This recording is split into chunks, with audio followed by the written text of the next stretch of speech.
Mech fight. We're here with Division B, Black Omen versus FJORD. Let's see who's going to be able to take this one out. I think folks probably have their favorites, but maybe we'll get an upset.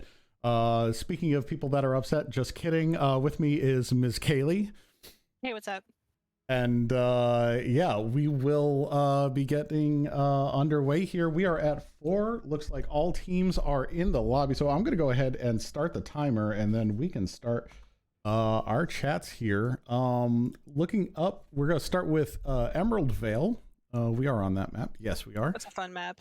Yeah, it's a great. I know people don't like the trees on it. I'm a fan of soft cover personally. I think it makes things interesting. We all hate the trees. Let's be real. Give me more trees. I need to knock down more trees to get that hidden lumberjack achievement. I think I take like 3 minutes out of the beginning of every Vale game to knock trees down for my team. That's you know, that's a good thing, and they respawn too. I've noticed. Actually, no, stating so. It is unfortunately so. But yeah, so we've got Black Omen, which is sort of a 5JDX B team, not really ish. And then we've got the learning team. It is, but man, still some real hard hitters here. We've got Django, who's leading it up this time. Testiclops, Red Blue Panda, Devil like too. Yeah, every single one of these names is a hard hitter. I think FJORD is going to have a bit of an uphill battle for this fight, but we'll see how they handle it. Maybe they'll do something interesting. Maybe because I think Black Omen has them on aim.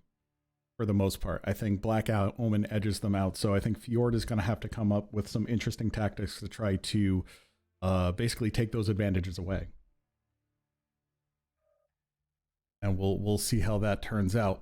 If you are a bunch of ISC streams going on, if you're tuning in for the first time, saying what's going on, the gist of the Inner Sphere Coalition, which is ISC, Inner Sphere mechs only. It is 6v6, and there are tonnage limits for each one that increase. So we've essentially got 3 phases. The first one's a lighter drop. The second one a little heavier. The third one is the same. We're just switching sides on the maps. And then the last 2, again, a heavier tonnage range. There is a limit on chassis that can be used.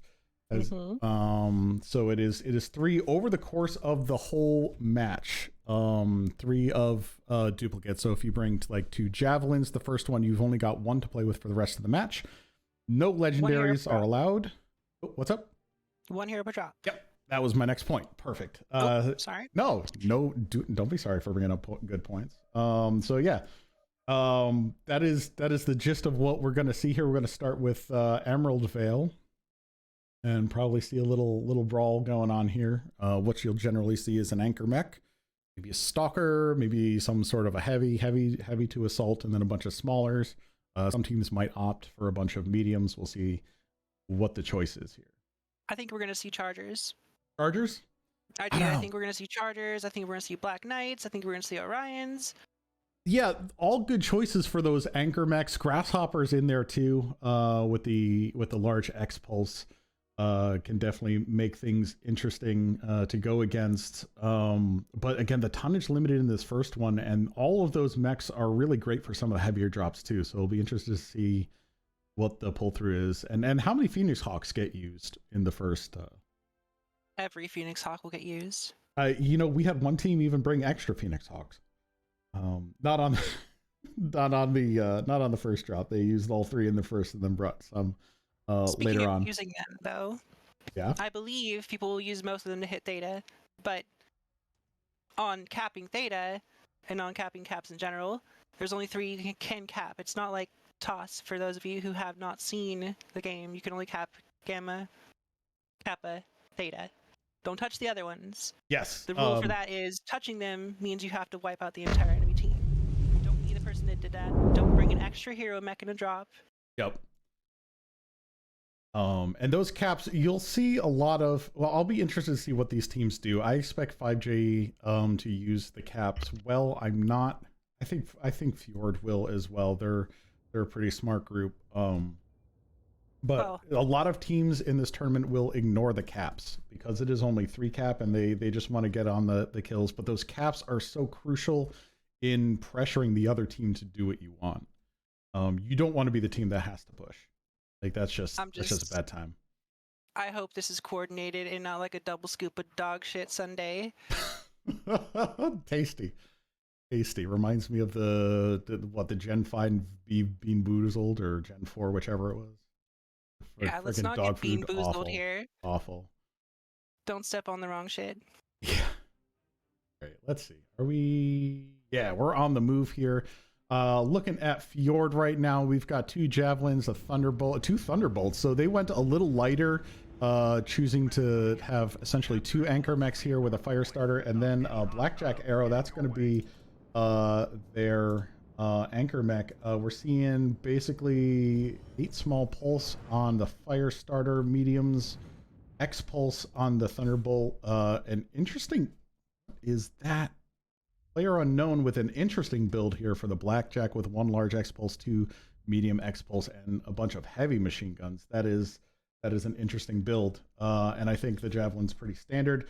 So what do we got over on Black Omen? Well, because I don't know how to use the interface, Aha. I will tell you there's a lot of mechs over here, and I hand it over to you over. All right, so we've got Django in the Spider 5K with the large pulse and the light machine gun. That's a very potent build, more so than you'd expect. It can really... Little jumpy boy. Yeah, it's got the jumps, it's got the speed, and it can just tear your back out. Here we've got Testicops with a standard arrow. As we see these X pulses trading here, Kintaros with large X pulse. Yeah, so Black Omen brought large X pulse as a general strategy. Django's got the cap on Theta. Oh yeah, and is continuing to fire too, just making use of that large X pulse and being in the center. Fjord looking to take the high ground here. Over on the Epsilon side, just do an all-out push, it looks out. Try to take out, what do we got here? The Blackjacks and Kintaros, who are moving into them. I don't know if they know they're there. I think they do with Django, but yeah, Canadian just pushing a little too hard here. Going to get caught out. Should be going down fast. Yep. All right, everyone's looking at them moving up now, but you know, Django not there. Yeah, Canadian already down. Red Panda also down. This Fjord focus fire. That man, say that 8 times fast. Oh, they're going down. Oh yeah, they are just charging through. So we saw there the Black Omen just essentially being in a conga line right for the hitting of Fjord. So we've got the 2 spiders coming in here, going to try to hold things off, but it's just not going to be enough. They have a whole team that the lowest percentage is 72 at this point. Yikes. So they're going to try to. At all. Yeah, I think they're gonna. Let's see. We're gonna see. Yeah, we're probably gonna see them try to pull back, make this a cap game. But God, there's just so many mechs. I don't think you can recover from this. No. Like he'll have to sit on Theta to cap it up fully, just so it makes it worth having Theta at all. Then he'll have to leave Theta. He'll lose it so quickly because they'll all just stand on it, and they know he's just 1 mech, so he can only go 1 place. And as soon as he steps on another cap, they'll know where he is. And they can also split it up. They have so much armor right now, they could literally go 2 on each cap and just hold. And be able to fend him off. So we'll see what Luminios does here, other than try to escape. I think at every level of gameplay, you're going to see this sort of thing where there are teams that are going to vie for control of Theta, and then once a team notices they can't take Theta, they'll instead set their sights on whoever's high ground has mechs on it and push that side. Yep. And there it goes. That was a very quick game. Fjord just absolutely laying into Black Omen, which I did not expect. Black Omen with some pretty large blunders there, which Fjord absolutely capitalized and had no mercy. There's a big difference just here, brutal. Look at the people on these teams. I mentioned earlier that a lot of these Fjord guys, I see them together a lot in quick play. And I'm a quick play warrior, sure, but these guys are together working on their teamwork a lot. And not just in scrims, but all the time. So they had that communication that they've worked on over and over and over, not just in scrims, to be quick about getting together on that hill and moving up and pushing them with more tonnage. Yeah, absolutely. And you know, and then also look at the damage scores. They didn't even give them enough time. We've got, well, the highest on Black Omen's side is Testiclops with that Blackjack, coming in at 140. That is so low. Meanwhile, we've got a really nice damage spread coming up here with Fjord. We've got Player Unknown with 204, Andy with 280. I saw a couple in the 300s there before it shifted on me. There's just some really nice scores coming through in Fjord, and that Focus Fire dropped things fast. That's one you want to see. That was honestly textbook. It was. Well done.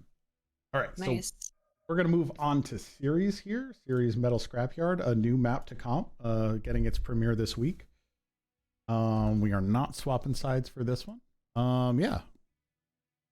This one, a little shorter. We've got more tonnage, we've got more trade, and that is going to play into the hands of Black Omen, I think.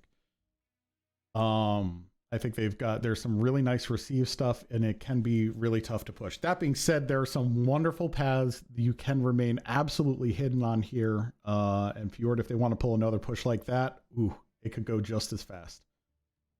Mm-hmm. I like the ability to rotate around the map with this and not being able to get seen. Maybe I'm describing it poorly or conveying this poorly, but I love that there's high hills with steep angles, and then it makes it easy for you to walk around the map with quick picks. And then you'll find yourself behind the enemy really quickly. There's not too many passes they can take, so jump jets allow you to, scale that quickly and move towards the center or move away from the center and get their butt in quickly.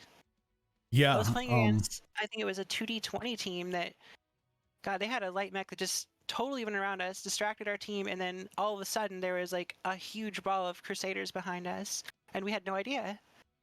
Yeah. I was scouting the whole time. Scouting is incredibly important, and I think probably more challenging on this map. I've been watching a few scrims over the past few weeks as well, and scouting is just, you gotta check the nooks and crannies, because there are little low grounds here. We're on the map screen here, so I'm just gonna highlight a couple of things. Like there's this little spot here in D3, you can kind of tuck 4 or 5 mechs in there for sure, and a scout over here in Charlie 2 or Charlie 5 is not going to see them, and you're practically on top of Theta, and you've got some valleys that you can jump jet over if you are so equipped.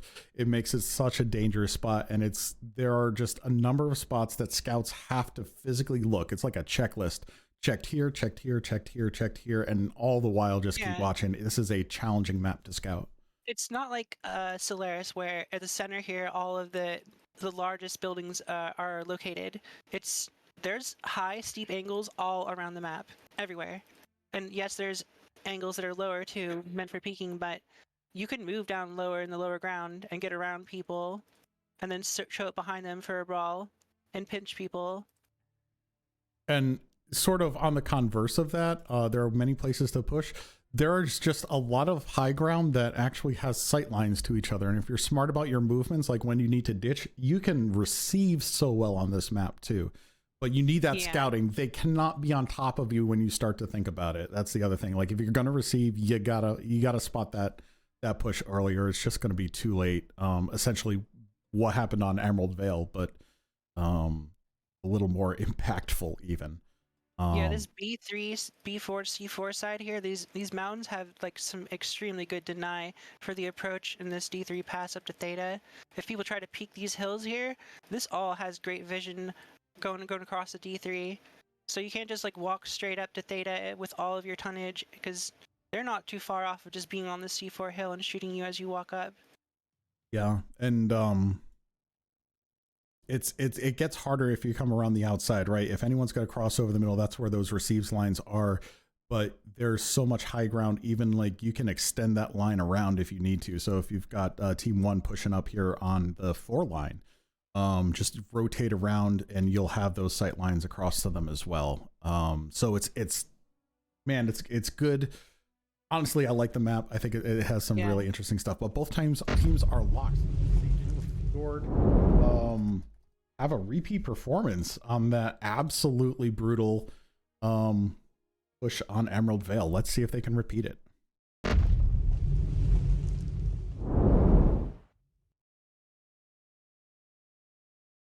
People who question whether or not Black Omen's going to win this, remember, Fjord has a lot of synergy together. It's the same guys been playing together a lot.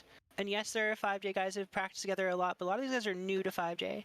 No, they're not new to the game or anything, but they're new to working together, and that's a big difference. Checking up on the chat, we got Canadian in the chat. The first one down there, who survived all of about 5 seconds, unfortunately, to that Fjord focus.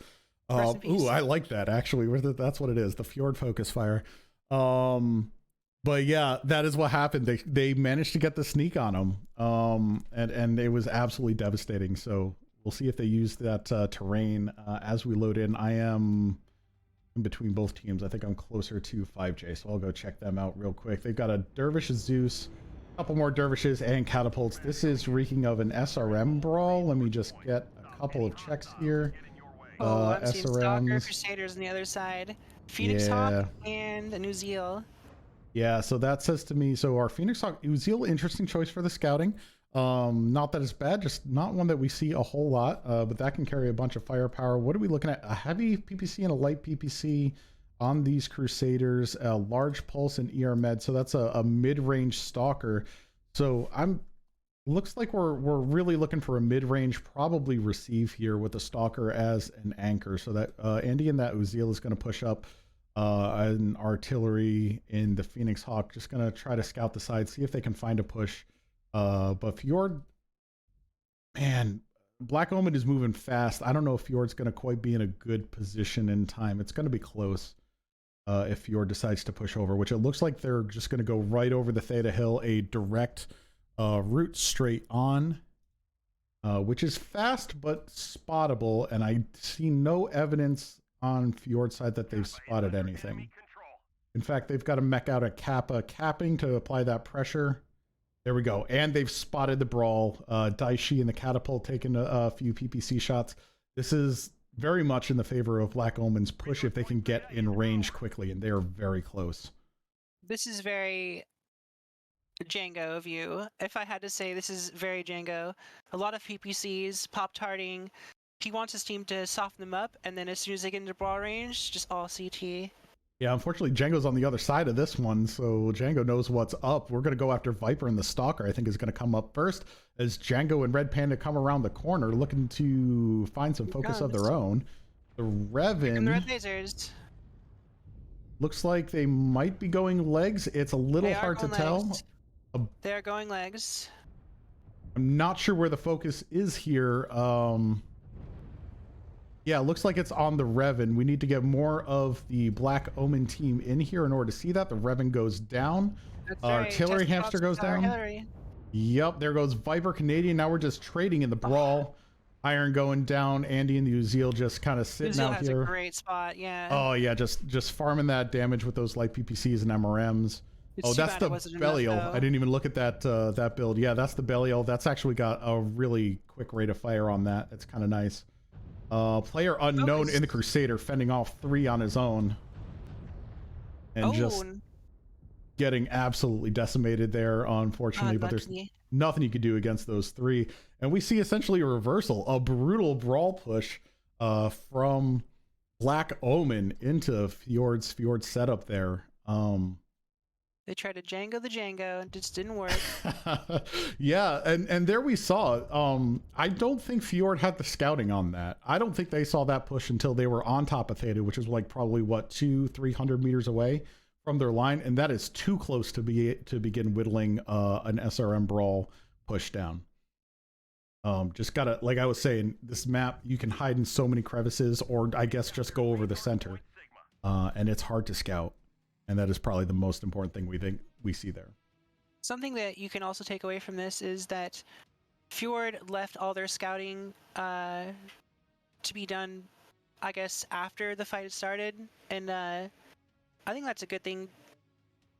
And I think the reason that Django's team didn't put up any UAVs over the fight is because they already knew where everyone was. They kind of had them split. Their focus was really good. But if you're one of those people who likes to see things and your enemy is and has an issue with seeing your enemy, put up UAV in the fight. I like how Fjord had the UAV up. It just didn't do enough for them. Yeah, there's not really enough time. Well, it's not so much that. I don't think there's just not enough time to really do that. And when you've got the SRM brawl in and amidst your team, it's just an absolute cluster. You know what I mean? The UAVs really help with your target designations, and being able to call certain targets. And it's a choice not to use them in the fight, but like you're saying, it can help certain teams, and they definitely just use the UAV to make sure there's nothing over the top of Theta. And that was the first Once they UAV knew to try. that, they just didn't have to worry about Yep. anything but W key. Yep. I generally like to say use your UAVs. Black Omen there, Right before the not fight, necessarily right before a brawl. right before and like in the midst of it, just so that people can see what's going on. Right, if you've got it, type thing. Which, like I said, was, you know, kind of a surprise to me that there wasn't one coming out during the brawl or right before the brawl from 5J side or Black Omen side. Yeah, it worked out though. They have they had great coordination on that. Well, for the most part, it got a little sloppy at the beginning, but they focused it down. Once they got Revan down. But yeah, on to the next. So what we're doing here, we've swapped sides. Teams have their 5 minutes in between at this, but we are staying at the same map. So basically everything that we said before still applies.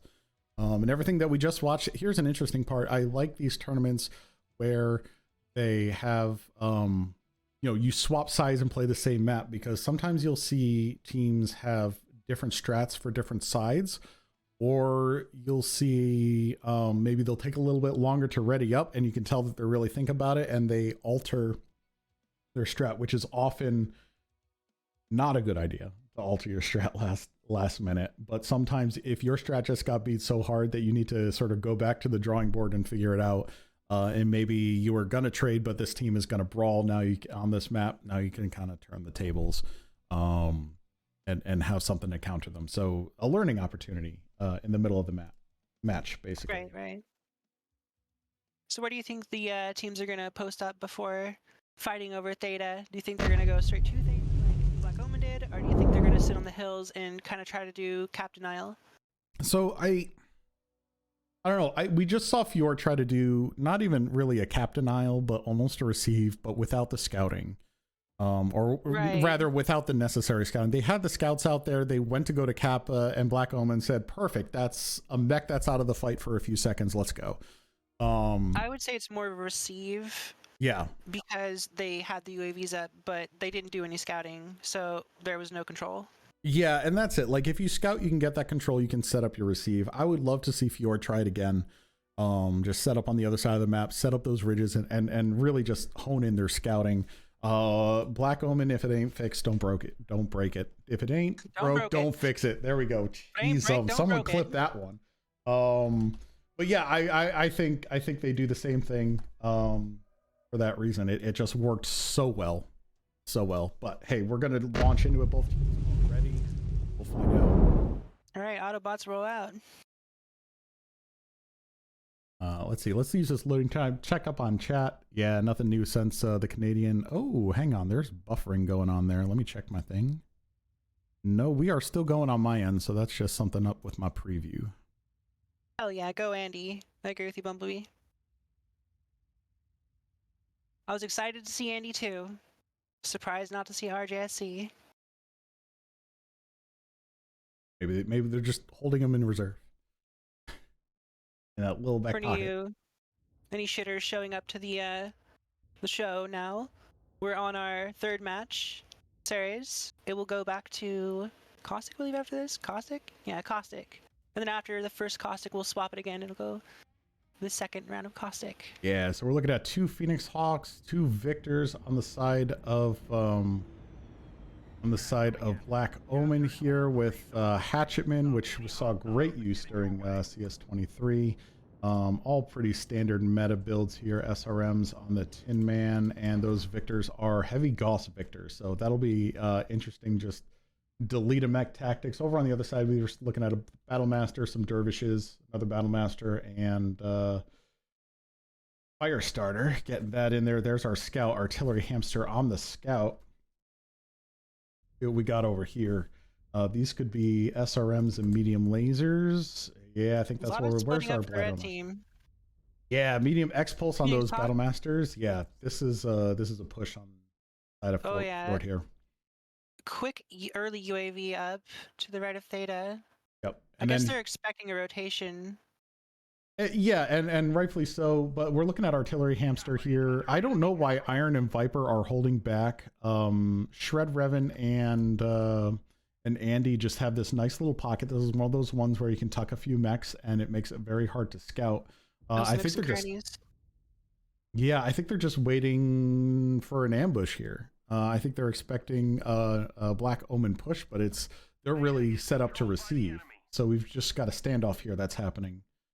Let's see what we're looking at. Well, it's gonna come down to caps if they just stand there all game long. Yeah, and they didn't even bother to take a cap, so that's not good for Fjord right now. They have a lot of pressure to move here, and we see the Battle Masters moving up. As you say, they just can't stand there forever, and now they've been scouted. Their entire team is there. Yep. They've had a scout on the whole time. Yeah. And you see the setup here, and you see the Black Omen setup here. They're ready. Oh yeah, they've got people on every hill. Yeah, and they're gonna deny Theta and just run back to their traders. Yep, no, exactly. So, and Devil Spawn over here in the SRMs just essentially screening, going to get some of that in, and we've got these heavy Gauss Victors that are they're going to move in to support Blue Devil Spawn once they get there. So this is a closer range receive than usual, but this is a lot of heavy Gauss over here on this hill. So right. Fjord. Firestarter's committing. Yep. Let's see. Firestarter pulling off, and Fjord is starting to move, ignoring the cap, which is fine. Everywhere that Firestarter goes, he is the sole focus of the other team. Oh yeah. That is exactly what you like to see. Yeah, and here we go. Here's the push. The Revan and the Dervish pushing in already at 90%. Every hill is receiving them. Oh yeah, and those heavy Gauss. But the thing is that heavy Gauss DPS isn't quite there, and Fjord was able to sneak close enough. They might have it on this one. They're working around. Looks like the Canadian might be first on the chopping block again here. It's kind of hard to see where the focus is, but Revan in here getting in the back of the Canadian, gonna knock him down, but Revan getting hurt himself. The Phoenix Hawk is legged by the Firestarter outside the fight. Yep, that's going on. Canadian taking out Revan, Iron taking out Luminios. Yeah, this is going the way of Fjord right now so far. It is 3-1. Blue Devil Spawn and the Hatchetmen just raining down SRMs in the backfield here against Viper and Artillery. Daishi down. Yeah, so much happening, and that's the main group. So we are down to the Phoenix Hawk and the Hatchetmen, and just too many mechs again. There goes the Hatchetman. I was going to say Viper could, yeah, Blue Devil going down here to Iron Wolf Pack, and then we end up with Django in the back. Legged Phoenix Hawk. Yep. Excuse me. Only so much you can do against 4 mechs and a medium. I like seeing that as the brawl started, there was those UAVs again. A good common practice. Yep. And Fjord able to get that distance. They were scouted early, but for some reason Black Omen didn't really do much with it. They just kind of stood on their hills, and again, we're looking at that closer distance, which is the heavy Gauss range, where they're hitting as hard as they can, but they do have a cooldown time. You know, communication and timing, it plays a big factor in these things, like we saw in the Veil drop. Yeah, absolutely. And doing stuff with your information too. That's something that happens a lot, where your scouts can be out there giving you information, but if no one's doing anything with it, you're gonna have problems. I see that all the time, where the scouts are like, hey, they're coming, and no one's moving to actually adjust to the call. They're just like, yep, we hear. A similar thing that 5J had problems with in CS23 is that a group who is building a strong push and brawl deck will just run into them because they'll see, oh, there's a person over here, there's a person over here, a grid away, 2 grids over here, there's 2 mechs. Yep. They're all split up. I can go to any side and just push it. I may lose 1 mech, but it starts a snowballing effect as soon as I take out 1 or 2 of you. Yep, exactly. So looking at the scores here, we've got Andy in that Dervish pulling 565. That's our match high. On the other side, Django with 476. That's the high. Overall, pretty good damage spreads. Looks like Fjords was just, a little bit more focused ultimately, and they got a little more damage on as a result of not dying. All right. So that wraps our series, as it were. So we're going to move on to Caustic Valley. That's right. Where are we? There we are. Caustic Valley. Going to go ahead and get these teams on the timer. I love how influential comp is on what you see played in quick play. Prior to ISC, you'd never see people clicking caustic unless they had a huge multiplier. I know I'm one of those people who would build up a multiplier just to get to play on caustic because I like the map. And now you see it picked so frequently. I was having a heyday. I don't know about you. Yeah, I tend not to play quick play very much. It's just not my favorite mode. It's just so uncoordinated. It drives me up a wall, which is why I personally prefer faction, and like comp, because comp is like the happy medium. You get to see your map, you get to plan, you get to coordinate, and they're quicker matches, right? So it's Right. why I love comp so much. It's really the ideal game mode in my opinion. Right. But yeah, funny that you do that. I used to do that for escort, just to make people mad. A little bit of a troll on my end. I would get like that 12x multiplier and be like, yeah, escort, let's go, impose my will. People call me a piece of shit. What are you doing out here? Honestly, I didn't mind escort all that much. It has its problems. I am not fully defending it. I like the concept. The execution was just trash. Like it just needed a better AI. The AI on it was so poor. It was just it just hampered it, but I think the rest of it made for an interesting thing. And again, something you can, maybe that's what I'll do next year. I'll submit a tournament that's just all escort. God, what is wrong with you? Many things, but we don't need to get into that now. Looking at the teams, you notice that the Black Omen team is 5 tons down right now. You think they're gonna fill that in? They might not. 5 tons isn't all that much. 10 tons is like 15 tons is where it really starts to get wonky. If you're looking at like 15 tons down, 10, 15 or more, you're looking at a really fast, like a light rush. There are lower limits on these, so they can only go down so far. So we're not going to see something like a javelin crab rush or something like that. But yeah, I wouldn't be too concerned about that, because that's just an extra fight. You could have one mech that does, it's in like the 90 ton range, and it just does such a better job at mid-range trading than like a 95 tonner, right? And the other mechs are just perfectly suited to their roles. When I see this, I just think to myself, Ivor, I think they probably just didn't have any other options, really. Like, they want to have the full tonnage used up, but there just isn't a better option for them, because they're either using a mech in another drop, or the mech they would have used is a clan mech, and they can't use it. That's also true. With those limitations, those absolutely come into play. Where you'll see, the 3 battle master. Oh, good, we're locked. All right, that is where they're dropping. All right, we're gonna launch, and we'll return to that. Sounds good. Once I hit the button here. But yeah, it's I think sometimes that's the case, and there are limitations on that, but sometimes you're just really looking at the mechs that you've got and you're like, yes, these mechs perfect. Like, we've got 3 Crusaders. That's great. That eats up most of our tonnage. They're just so good at what they do. We're going to push. And then to fill in the rest, it's really, you might find a mech that's just 5 tons lighter than the max, and that's okay. Like, that 5 tons isn't going to make a whole heck of a lot of difference if, you're not just shoehorning it in there to get the tonnage. You're not going to end up with a long range, a mech that's suited for long range or has crappy hitboxes in there with your brawl. That'll just, best to just sacrifice the 5 tons for a mech that does it better. But like I said, like if it were like 10 or 15, that's where you're really seeing choices have to be made. Right. Mentioning.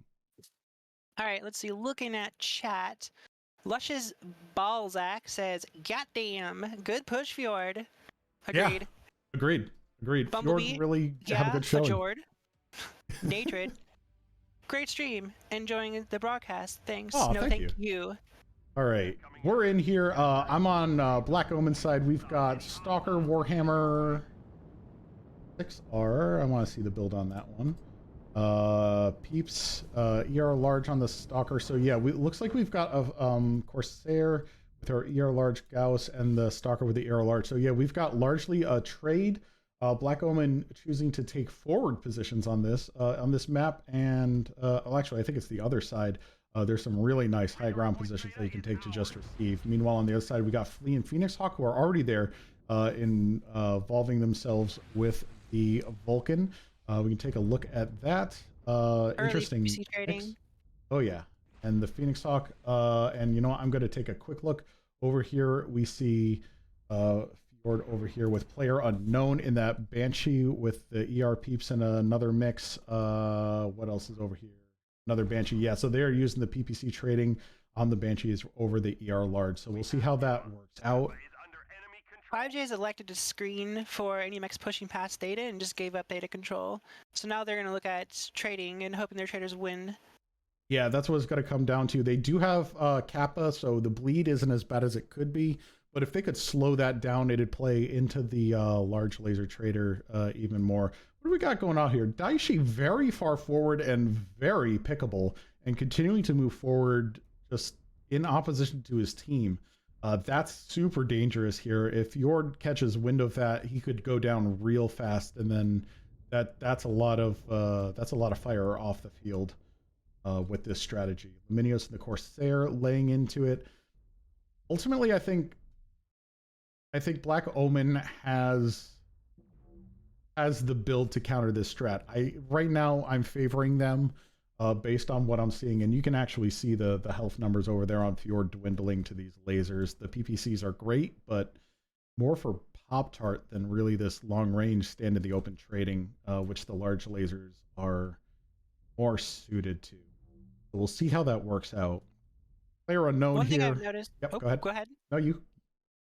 Okay. One thing I've noticed about a lot of these guys that are on the Black Omen team, I've had the pleasure of seeing a lot of their screenshots in the comp Discord. I'm sure a lot of you have.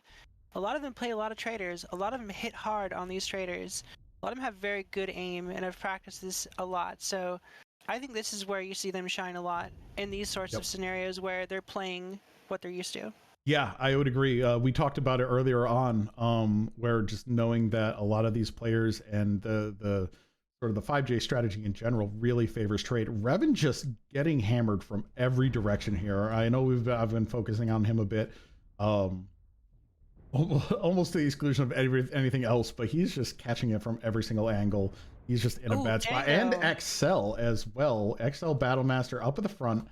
That's rough. So we've got a fight going on over here.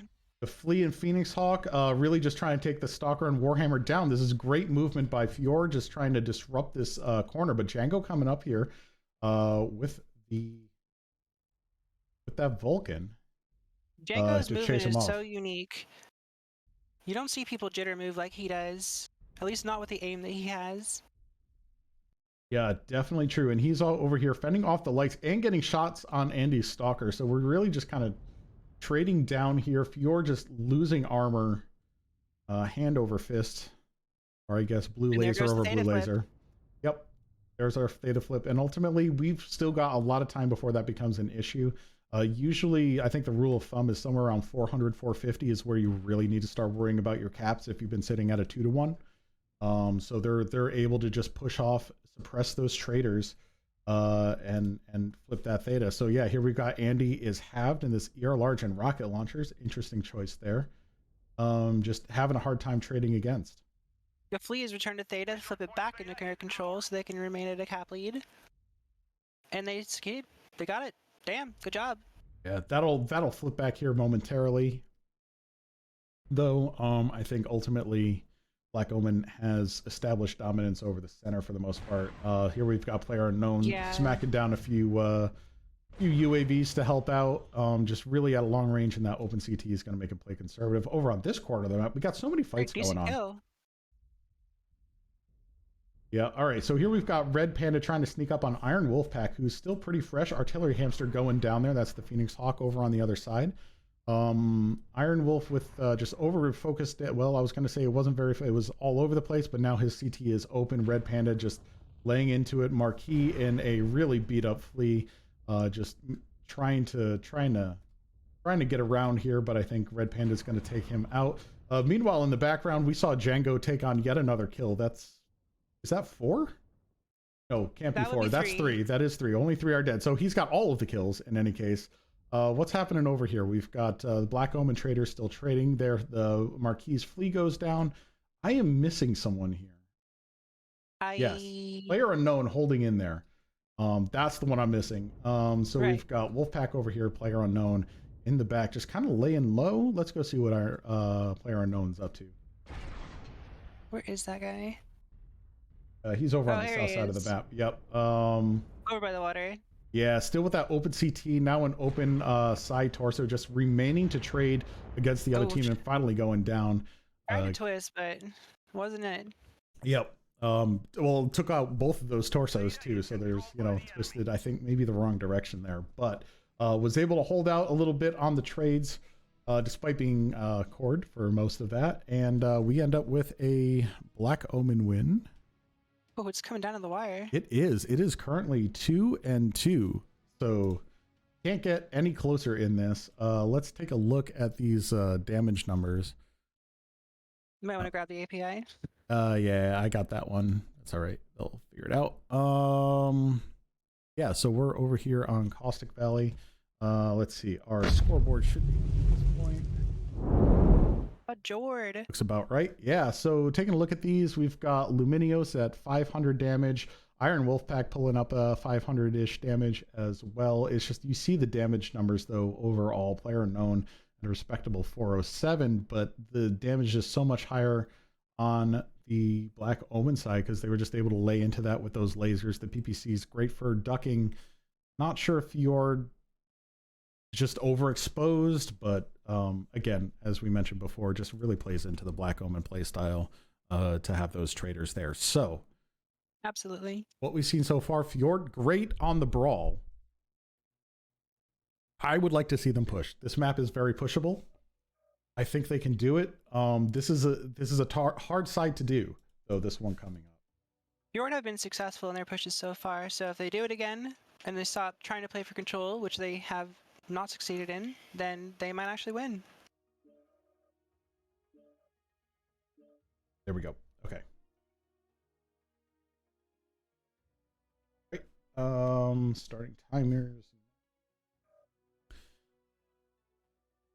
All right, so I'm going to send us over to the map room here real quick because as we're talking about it, I think it's an interesting point to take a look at this. So we've got 5J on the team one, and there's a lot. We saw FJORD set up in a lot of these positions around the backside. Let me see if I can get some circles here. These are, general. You can move around these positions. There's even positions up here and way in the back that you can use to receive. They're hard to get to. It's really a great setup, but you have to be winning your trades. If you're not winning your trades, that's a problem. So we're looking at Black Omen with these sort of power positions. If FJORD were to just take one of these sides, they could really work to move around. Part of the things that make these positions so great is you've got a lot of cover behind, but where that falls apart is if you get pushed on one side, it starts to get difficult to cover each other. So if you're able to get a brawl across some of this outside of the map, I think going through the center is a death wish. But if you go around the outside, I think you've got a better chance of doing a brawl if FJORD decides to do that. If they decide to play for control, this is the disadvantaged side that they're on. So I'm really interested to see what they decide to pull out of their pocket for this one. Yeah, a lot of these sides here, if you're moving on, like here, if I get that thing off my screen. I'll scribble. If you're moving here, you can run into the problem where they can't shoot back and forth across these mountains to help each other. So like people end up running like a scout to Theta and getting their attention, then doing like a slow DACA push on one side or the other and just eliminating one side and keep pushing up the whole line of them. Yep. And that's exactly what's happened on, and to that point, I think FJORD has run that essential push. We saw Black Omen's push was up the center and up, just straight up the center, and not necessarily on a flank. They eventually kind of found a flank, but if a more spread out team was there, that wouldn't have worked quite so well. FJORD taking a flank and rolling up the line, which is, the way you want to do a brawl. So things are kind of set up for that, but a lot of the lower division teams I've watched have made the mistake of taking their bigs through the center here to cap Theta and then too much time with their bigs in Theta, and then they'll get picked off coming out in any direction they go to. Oh, 100%. If your brawl stalls for anything more of, hey, where are they? Let's make sure we're going the right direction. You're in trouble. Yeah. Don't be that group. Yeah, Don't be don't. the ones that stall for any reason ever. Yep, and it's tough, and you don't necessarily. There is a fine line between W key to failure and stalling. You know, you At don't least, want to be the yeah. one ahead in the push. You all want to be pushing together. You want to be cycling that armor, so it's not an NSR. It is a coordinated push. Yeah, a lot of the higher teams understand a few things about this. Is that it matters to be showing them more targets than they can shoot at. So pushing together, being coordinated with your push, like you say, and then just never stopping. Don't stop to cap anything, because if you're killing everybody, you win the game anyway. So the higher teams are just gonna go. We can worry about caps once they're dead. Yeah. And for the most part, that's true, unless they're running some sort of a spider around the outside, back capping and really applying those screws to you. It could you know. But And you'll see that whenever teams are going only legs with like a lot of red lasers. Yeah, absolutely. Just get that mech out here. But we're ready to launch. We are ready to launch for the final match in this Div B matchup. Is this the first Div B? I don't think it is. I'd have to check the schedule. No, earlier Chicken streamed the Mantra versus Clutch match. Ah, yes. On yeah, I caught the Veil game of that. It was oof. They brought a cicada. Oh well, that should. All right. Yeah. Wait, did it turn out well? That's the second question. Absolutely not. No. Oh well, okay. Why would you bring a cicada in comp? You're no. What's wrong with you? Even I wouldn't bring a cicada in comp. Ooh, that's saying something. You hear this, Tios and crew? The cicada needs a rework if Kaylee won't even bring it to comp. Let's fix it so it's actually viable in comp. All right, it's 2-2. This is the deciding match. Now each of these points does count towards the end. So the wins are important here. But whoever wins this series, that is, I believe, on the tiebreaker end, if these teams were to tie, whoever wins this, well, actually, at this point, it would be black. No, whoever wins this match would win the overall if that came down. All right, I'm over here with FJORD looking at, here's our Chargers, or at least, yes, they've got 3 Chargers, 2 Orions, and that fire starter. What are they deciding? Probably X-Pulse, large, oh, interesting. A mix of large X-Pulse and small lasers on the Chargers. And AC-20 SRM Orions. So this is going to be a push the Chargers are going to hold back. Just try to lay down that damage while the Orions do a lot of that front-loaded pinpoint here. Here's your Cicada here, Red Panda. No way, with really 2 snubs, 2 ER smalls, 2 Cicadas actually. Django brought one as well. Look at that, men of culture right there. That's right. We've got a couple of Corsairs. Let me go check out the Corsairs. They're probably everything ERs I said about the Cicada. Yeah, right. It's just the best mech ever. Look at this little guy. Look at that little bug mech out there. There's 2 of them. Yeah. All right. ER large on the Stalker. So yeah, we've got Corsairs and trading Stalkers, ERP Light Gauss, Warhammer as well here, moving up, getting some of that more forward position. So Black Omen came to trade. They're pretty far forward though. They're not using those back positions. FJORD came to push, and they're going to be working their way around. Let's see. They're really, they've got Artillery Hamster in their sights back here as Artillery tries to use his eyeballs to see where the team is, which is always a great thing. Now, here's a question. Those Cicadas, are they on snubs or are they on ER PPCs? Because that makes a difference whether or not they're going to be engaging close range or using Pop-Tart. Yeah, so they're gonna be the screen. So I think I saw snubs on that. Let's check. Panda was snubs, and let me see if Django maybe has different ideas. Yes, and Django is snubs and AR small. Unified builds there. All right, here we go. Push is coming. There's that slow push from the side that we were just talking about. Trying to eliminate as much of the guys moving up by eliminating their sight lines. Yep, and you've got Red Panda throwing some PPCs over the edge there, but it's not a whole lot, but it's significant over time. The Canadian with spread damage all around, FJORD needs to do some more of that focus here. There we go. There's the open CT. Canadian's going to drop here in probably the next 5 seconds. Should be less, but there we go. Meanwhile, they're trading for Iron Wolf Pack, who has an open head and an open CT here against our large pulse. Line as well. Oh yeah. They are mech down though at this point, so FJORD looking a little beat up, but they do have a mech and weapon advantage at the moment. Artillery working around the outside, but just getting shut down by Testiclops here. Is he legged? Moving real slow, almost legged, but they managed to take Daishi out. And off they go. Fjord just running through this line. As we said, player unknown in this charger, still very healthy, coming around, just laying into Testiclops with those. Oh, a cicada kill! You love to see that. Well, some of us do. And Andy, Andy, squash bug. Yep. There's our squash. Django still in the backs of everyone, just shooting into player unknown's back here. As they finish off Testiclops, taking out some of those heat sinks. This is the moment of truth. Yeah, let's take a look here. It is Django versus Artillery Hamster. Django, I think, with the weapons lead, but Artillery Hamster with friends. Wolfpack coming around.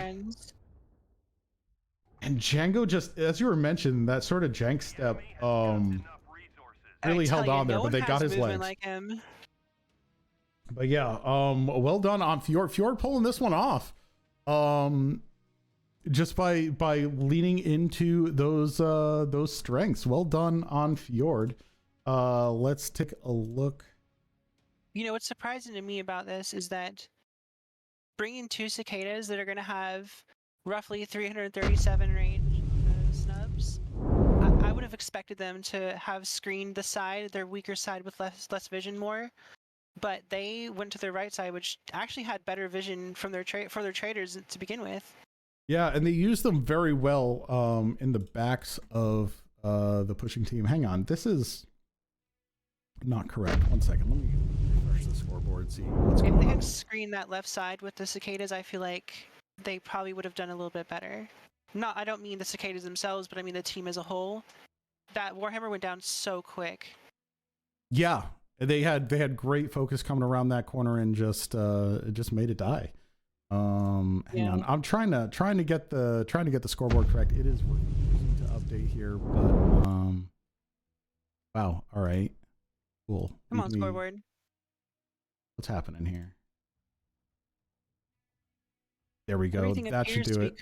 We have like an extra person alive on that one, I think. Nope, maybe I could have sworn there were 3 alive at the end there, not 5. On the Fjord side.